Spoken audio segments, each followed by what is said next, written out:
Dear children, accountancy ക്ലാസ്സിലേക്ക് ഏവർക്കും ഹൃദ്യമായ സ്വാഗതം. ഇപ്പോൾ നമ്മൾ 4 കേസുകളിലെ ബിൽ ഓഫ് എക്സ്ചേഞ്ചിന്റെ അക്കൗണ്ടിംഗ് ട്രീറ്റ്മെന്റ് ഡ്രോയറുടെ ബുക്കിലും റോയിയുടെ ബുക്കിലും എങ്ങനെ ജേർണൽ എൻട്രി എഴുതാമെന്ന് പഠിച്ചു കഴിഞ്ഞു. ഇനി നമുക്ക് ഈ 4 കേസുകളും ഒരുമിച്ച് വരുന്ന ഒരു ക്വസ്റ്റ്യൻ ഡിസ്കസ് ചെയ്യാം. നമ്മുടെ SCERT ടെക്സ്റ്റിലെ പേജ് നമ്പർ 299 ഇല്ലസ്ട്രേഷൻ 1 ചെയ്യുന്നത് എങ്ങനെയാണെന്ന് നോക്കാം. ആദ്യം നമുക്ക് ഈ ക്വസ്റ്റ്യൻ ഒന്ന് വായിച്ച് മനസ്സിലാക്കാം. Amit sold goods for ₹20,000 to Sumit on credit on January 1st, 2017. 2017 ജനുവരി 1-ാം തീയതി അമിത് സുമിത്തിന് 20,000 രൂപയുടെ സാധനങ്ങൾ കടത്തിൽ വിറ്റു. Amit drew a bill of exchange upon Sumit for the same amount for 3 months. Amit ഒരു ബിൽ ഓഫ് എക്സ്ചേഞ്ച് തയ്യാറാക്കി ഈ 20,000 രൂപയുടെ 3 മാസത്തെ കാലാവധി ഇട്ട്. Sumit accepted the bill and returned it to Amit. Sumit ആ ബില്ല് അക്സെപ്റ്റ് ചെയ്യുകയും അത് തിരികെ അമിതിന് കൊടുക്കുകയും ചെയ്തു. Sumit met his acceptance on maturity.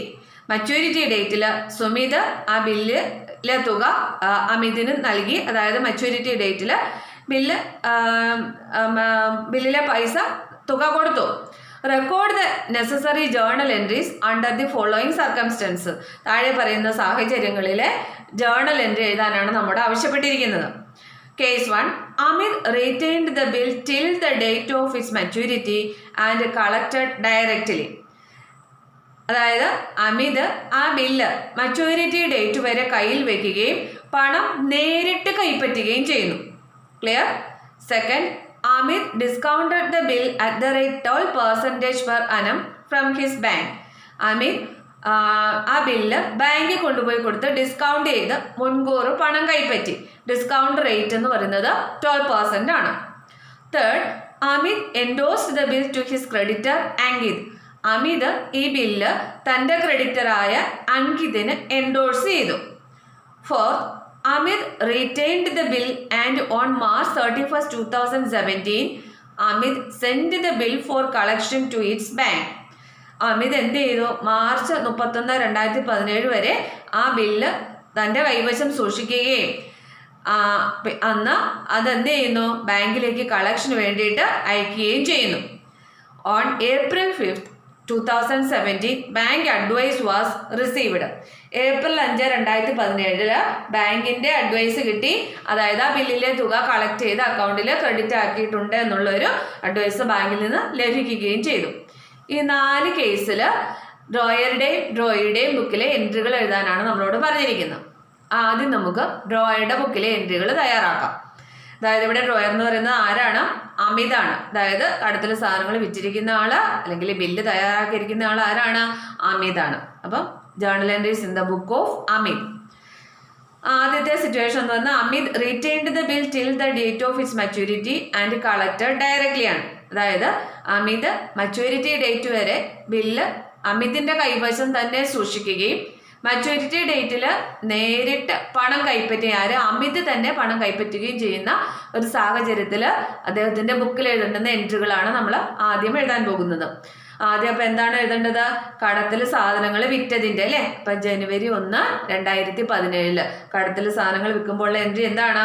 Sumit account. ആർക്കാണ് വിറ്റിരിക്കുന്നത്? സുമിത്തിനാണ്. അപ്പം Sumit account debtor to sales account. എത്ര രൂപയുടെയാണ്? 20,000-ൻ്റെയാണ്. അപ്പം sold goods to Sumit on credit.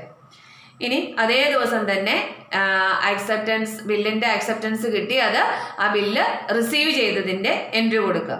Bill acceptance receive ചെയ്യുമ്പോൾ എങ്ങനെയാണ് എൻട്രി കൊടുക്കേണ്ടത്? Bills receivable account debtor to Sumit account എന്ന് പറഞ്ഞ് 20,000. നരേഷൻ റിസീവ്ഡ് സുമിത് അക്സെപ്റ്റൻസ് സുമിത്തിന്റെ അക്സെപ്റ്റൻസ് കിട്ടിയെന്ന് നരേഷനും പ്രൊവൈഡ് ചെയ്തിരിക്കുന്നു. ഇനി അടുത്ത എൻട്രി എന്താണ്? മച്യൂരിറ്റി ഡേറ്റിൽ ഈ അമിത് പേയ്മെന്റ് കിട്ടുന്നതിൻ്റെ അല്ലേ വേണ്ടത്. അപ്പം മച്യൂരിറ്റി ഡേറ്റ് കാൽക്കുലേറ്റ് ചെയ്യണം. ഇവിടെ ബില്ല് ഡ്രോ ചെയ്തിരിക്കുന്നത് എന്നാണ്? ജനുവരി 1-നാണ്. ബില്ലിന്റെ ഡ്യൂറേഷൻ എന്ന് പറയുന്ന പീരീഡ് 3 months ആണ്. അപ്പം ജനുവരി 1 എന്ന് പറയുമ്പോൾ ഫെബ്രുവരി 1, മാർച്ച് 1, ഏപ്രിൽ 1 ആയപ്പോൾ 3 months ആയി. അപ്പം 3 months പ്ലസ് 3 days കൂടി ഉണ്ട്. അപ്പം ഏതാണ് മച്യൂരിറ്റി ഡേറ്റ് എന്ന് പറയുന്നത്? April 4th. അപ്പം April 4th ഇതിലെ ക്യാഷ് കിട്ടുന്നതിൻ്റെ എൻട്രി വേണം കൊടുക്കുവാനായിട്ട്. അപ്പം നോക്കാം April 4th കണ്ടോ, bank account debtor 20,000, 2 bills receivable account due ഡേറ്റിൽ പണം കിട്ടിയതിൻ്റെ എൻട്രി കൊടുത്തിരിക്കുന്നു. അപ്പം ഈ ഒരു സിറ്റുവേഷനിൽ ഈ എൻട്രികളാണ് നമ്മൾ ഡ്രോയറുടെ ബുക്കിൽ എഴുതേണ്ടത്. ഇനി അടുത്ത സിറ്റുവേഷൻ എന്ന് പറയുന്നത് when the bill was discounted from the bank. ഇവിടെ ബുക്ക് എന്നാണ് കൊടുത്തിരിക്കുന്നത്, ഇവിടെ ബാങ്ക്. ഇനി അടുത്ത അമിത് എന്ത് ചെയ്യുന്നു? തൻ്റെ കയ്യിലുള്ള ബില്ല് ബാങ്കിൽ കൊണ്ടുപോയി കൊടുത്ത്, മുൻകൂർ ബാങ്കിൽ കൊണ്ടുപോയി കൊടുത്ത് പണം കൈപ്പറ്റുമ്പോൾ ആ ഒരു കേസിൽ വരുന്ന എൻട്രികളാണ് ഇനി എഴുതേണ്ടത്. അപ്പം നോക്കിക്കേ, ഇവിടെ ആദ്യത്തെ 2 എൻട്രികൾക്ക് മാറ്റമില്ല. അതായത് ക്രെഡിറ്റ് സെയിൽ നടത്തിയതിൻ്റെ ബില്ലിൻ്റെ ബില്ല് അക്സെപ്റ്റൻസ് കിട്ടിയ ആ ബില്ല് റിസീവ് ചെയ്തതിൻ്റെ എൻട്രി എഴുതിയിരിക്കുന്നു. അപ്പം ഇവിടെ ആകെ വ്യത്യാസം വരുന്നത് ഡിസ്കൗണ്ട് ചെയ്യുമ്പോൾ ഉള്ള എൻട്രിയിലാണ്. അപ്പം നമുക്കിവിടെ ഡിസ്കൗണ്ടിൻ്റെ റേറ്റ് തന്നിട്ടുണ്ട്. എത്രയാണ്? ഇതുകൊണ്ടോ, discounted the bill at the rate 12% from his bank. 12% ആണ്. പിന്നെ നോക്കിക്കേ, ഇവിടെ എന്നാണ് ഡിസ്കൗണ്ട് ചെയ്യാൻ കൊടുത്തിരിക്കുന്നതെന്ന് പറഞ്ഞിട്ടില്ല. അപ്പം നമ്മൾ എങ്ങനെയാണ് അസ്യൂം ചെയ്യുന്നത്? നമുക്ക് നമ്മുടെ കയ്യിൽ ബില്ല് കിട്ടി, അന്ന് തന്നെ നമ്മൾ എന്ത് ചെയ്യുന്നതായിട്ട് കരുതുന്നു? ബാങ്കിൽ കൊണ്ടുപോയി കൊടുത്ത് ഡിസ്കൗണ്ട് ചെയ്യുന്നതായിട്ട് കരുതുന്നു. അപ്പം നോക്കിക്കേ, ഇവിടെ നമുക്ക് കിട്ടിയിരിക്കുന്നത് January 1st. അപ്പം January 1st തന്നെ നമ്മളത് ബാങ്കിൽ കൊണ്ടുപോയി ഡിസ്കൗണ്ട് ചെയ്യുന്നതായിട്ട് അസ്യൂം ചെയ്യുമ്പോൾ അതിൽ എത്ര മാസത്തെയാണ് ഡിസ്കൗണ്ട് നമ്മൾ കാൽക്കുലേറ്റ് ചെയ്യേണ്ടത്? നമുക്ക് ഇതിനകത്തെ ക്യാഷ് കിട്ടുന്ന April 4th. അപ്പം ജനുവരി തൊട്ട് ഫെബ്രുവരി, മാർച്ച്, ഏപ്രിൽ, അപ്പം 3 months ഡിസ്കൗണ്ട് ആണ് ബാങ്ക് നമ്മുടെ കയ്യിൽ നിന്ന് ഈടാക്കാൻ പോകുന്നത്. അങ്ങനെ നമ്മൾ കാൽക്കുലേറ്റ് ചെയ്യണം. അപ്പോൾ ഇവിടെ നമ്മൾ ഡിസ്കൗണ്ട് കാൽക്കുലേറ്റ് ചെയ്യണം. ഡിസ്കൗണ്ട് എന്ന് പറയുന്നത് ബിൽ എമൗണ്ട് 20,000 ആണ്. റേറ്റ് എന്ന് പറയുന്നത് 12% ആണ്. അപ്പോൾ 20,000 × 12/100. പിന്നെ അത് 3 months നമ്മൾ ഡിസ്കൗണ്ട് പ്രൊവൈഡ് ചെയ്യേണ്ടത്. അപ്പം 3 മാസം കഴിഞ്ഞല്ലേ ബാങ്കിൽ ക്യാഷ് കിട്ടുള്ളൂ. അപ്പം 3 മാസത്തേക്കിന് ഈ ക്യാഷ് അഡ്വാൻസ് ചെയ്തതായിട്ട് കണക്ക് കൂട്ടി വേണം കാൽക്കുലേറ്റ് ചെയ്യാൻ. അപ്പം എന്തുകൂടെ ഇടണം? 3/12. അപ്പം ഡിസ്കൗണ്ട് എന്ന് പറയുന്നത് 600 രൂപയാണ്. അപ്പം ഈ 600 രൂപ കിഴിച്ചിട്ടുള്ള തുകയല്ലേ നമുക്ക് ക്യാഷ് ആയിട്ട് വരുന്നത്. അപ്പം ബാങ്ക് അക്കൗണ്ടിലേക്ക് വന്നിരിക്കുന്ന തുക എത്ര മാത്രമേ ഉള്ളൂ? 19,400. അപ്പം bank account debtor 19,400, discount account debtor 600, 2 bills receivable account 20,000. ഇങ്ങനെ വേണം അതിൻ്റെ എൻട്രി കൊടുക്കുവാനായിട്ട്. ക്ലിയർ? ഇനി അടുത്ത കേസ് എന്ന് പറയുന്നത് when Amit endorse the bill in favour of his creditor Ankit. ഇനി അമിത് എന്ത് ചെയ്യുകയാണ്? തൻ്റെ കയ്യിൽ കിട്ടിയ ഈ ബില്ല്, അമിതിൻ്റെ കയ്യിൽ കിട്ടിയ ബില്ല് അമിത് അങ്കിതിന് പൈസ കൊടുക്കാനുണ്ടായിരുന്നു. അതായത് അമിതിൻ്റെ ക്രെഡിറ്ററാണ് അങ്കിത്. അപ്പം അമിത് എന്ത് ചെയ്തു? തൻ്റെ കയ്യിലിരുന്ന ബില്ല് ഈ അങ്കിതിന് അധികാരപ്പെടുത്തി കൈമാറ്റം ചെയ്തു, അതായത് എൻഡോഴ്സ് ചെയ്തു. അപ്പം ഇപ്പം ഈ ബില്ല് ആരുടെ കയ്യിലാണ്? അങ്കിതിൻ്റെ കയ്യിലാണ്. അപ്പം ഈ ഒരു കേസിൽ എങ്ങനെ എൻട്രി എഴുതാമെന്നുള്ളതാണ് ഇനി നമ്മൾ നോക്കുന്നത്. അപ്പം ഇതിലും ആദ്യത്തെ 2 എൻട്രിക്ക് വ്യത്യാസമില്ല. അതായത് കടത്തിൽ സാധനങ്ങൾ വിറ്റതിൻ്റെയും ബില്ലിൻ്റെ അക്സെപ്റ്റൻസ് കിട്ടി ആ ബില്ല് റിസീവ് ചെയ്തതിൻ്റെയും എൻട്രി അത് സെയിം തന്നെ. പിന്നെ ആകെ വരുന്ന ചേഞ്ച് എപ്പോഴാണ്? ഈ എൻഡോഴ്സ് ചെയ്യുമ്പോൾ. അപ്പോൾ ബില്ല് ഡ്രോ ചെയ്തു. ഇതാണ് ചോദ്യം. ഇതാണ് Amit endorse the bill to his creditor Ankit. ഇതല്ലേ? അപ്പോൾ ഇവിടെ പ്രത്യേകിച്ച് ഡേറ്റ് ഒന്നും പറയുന്നില്ല. അപ്പോൾ നമ്മൾ എന്ത് ചെയ്യുന്നു? ആ ഡേറ്റിൽ തന്നെ, അതായത് ബില്ല് ഡ്രോ ചെയ്തു അപ്പോൾ തന്നെ നമ്മൾ ആ ബില്ല് എന്ത് ചെയ്യുന്നതായിട്ട്, എൻഡോഴ്സ് ചെയ്യുന്നതായിട്ട് അസ്യൂം ചെയ്യുന്നു. അപ്പം January 1st ബില്ല് എൻഡോഴ്സ് ചെയ്യുമ്പോൾ ആർക്കാണ് അവിടെ എൻഡോഴ്സ് ചെയ്യുന്നത്?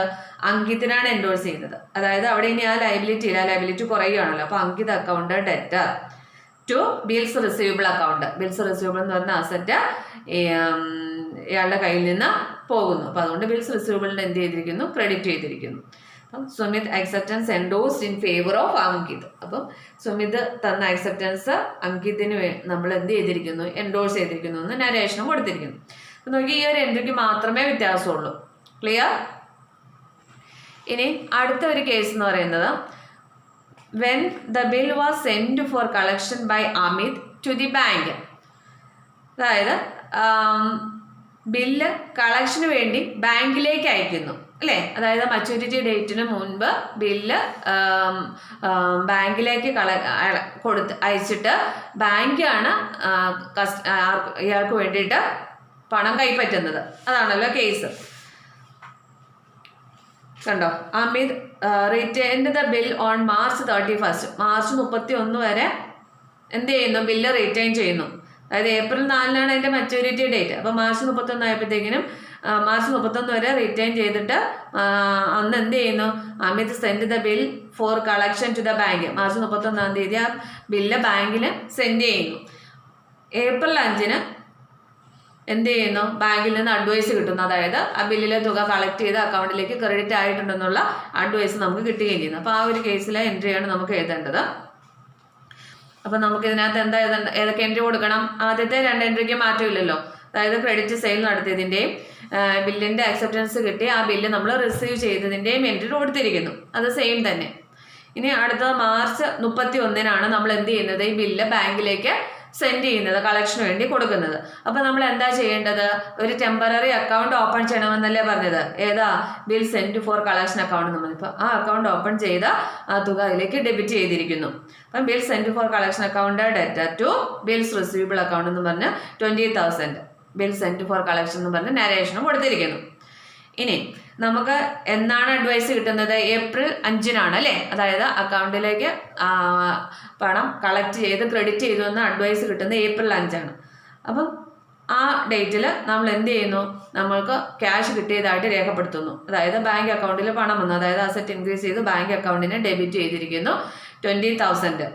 പിന്നെ അപ്പം നമ്മൾ ടെമ്പററി ആയിട്ട് ഓപ്പൺ ചെയ്ത അക്കൗണ്ട് ഉണ്ടല്ലോ, bill send for collection account, ആ അക്കൗണ്ടിനെ ക്ലോസ് ചെയ്യണം. അപ്പോൾ ഇവിടെ ഡെബിറ്റ് വന്നിരുന്ന അതിനെ ക്രെഡിറ്റ് കൊടുത്ത് എന്ത് ചെയ്തിരിക്കുന്നു, ആ അക്കൗണ്ട് ക്ലോസും ചെയ്തിരിക്കുന്നു. അപ്പം എങ്ങനെ എൻട്രി എഴുതണം, bank account debtor to bill send for collection account എന്ന് പറഞ്ഞിട്ട് എൻട്രി കൊടുക്കുക. അപ്പം ബില്ലിലെ തുക ബാങ്ക് കളക്ട് ചെയ്തു എന്നവിടെ നമുക്ക് മനസ്സിലാക്കുകയും ചെയ്യാം.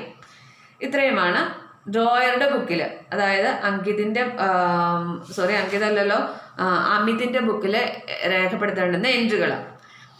ഇനി ഡ്രോയിയുടെ ബുക്കിൽ എൻട്രി കൂടി രേഖപ്പെടുത്തണം. അപ്പം ഡ്രോയിയുടെ ബുക്ക് എന്ന് പറയുമ്പോൾ ഇവിടെ ഡ്രോയി ആരാണ്, ഇവിടെ സുമിതാണ്. സുമിതല്ലേ കടത്തിൽ സാധനങ്ങൾ വാങ്ങിച്ചിരിക്കുന്ന ആള്, അപ്പോൾ സുമിതാണ് ഡ്രോയി. അപ്പം ഡ്രോയിയുടെ ബുക്കിൽ എൻട്രി എന്ന് പറയുമ്പോൾ ഈ 4 കേസിലും ഒരേ രീതിയിൽ തന്നെയാണ് എൻട്രി അയാളുടെ ബുക്കിൽ വരുന്നത്. അപ്പം ഇയാൾ വേറെ ഒന്നും ചിന്തിക്കേണ്ട ആവശ്യമില്ല. കടത്തിൽ സാധനങ്ങൾ വാങ്ങിച്ചതിൻ്റെ എൻട്രി കൊടുക്കുക, ബില്ല് അക്സെപ്റ്റ് ചെയ്തപ്പോൾ ഉള്ള എൻട്രി കൊടുക്കുക, പിന്നെ മെച്യൂരിറ്റി ഡേറ്റിൽ ക്യാഷ് പേ ചെയ്യുക. ഇത്രയും വലിയ ഡ്രോയിയെക്കുറിച്ച് ചിന്തിക്കേണ്ടതുള്ളൂ. അപ്പോൾ ആ 3 ട്രാൻസാക്ഷൻ്റെ എൻട്രികൾ മാത്രമേ നമുക്ക് രേഖപ്പെടുത്തേണ്ടതുള്ളൂ. അപ്പം ഫസ്റ്റ് ക്രെഡിറ്റിൽ വാങ്ങിച്ചതിൻ്റെ എൻട്രി, കടത്തിൽ വാങ്ങിച്ച ജനുവരി 1, 2017 ക്രെഡിറ്റ് പർച്ചേസ് നടത്തിയിരിക്കുന്നു അമിതിൽ നിന്നും. എങ്ങനെയാണ് എൻട്രി വരുന്നത്, അപ്പം purchase account debtor to Amit account എന്ന് പറഞ്ഞ് 20,000 purchased goods from Amit on credit എന്ന് പറഞ്ഞ് നരേഷനും കൊടുത്തിരിക്കുന്നു.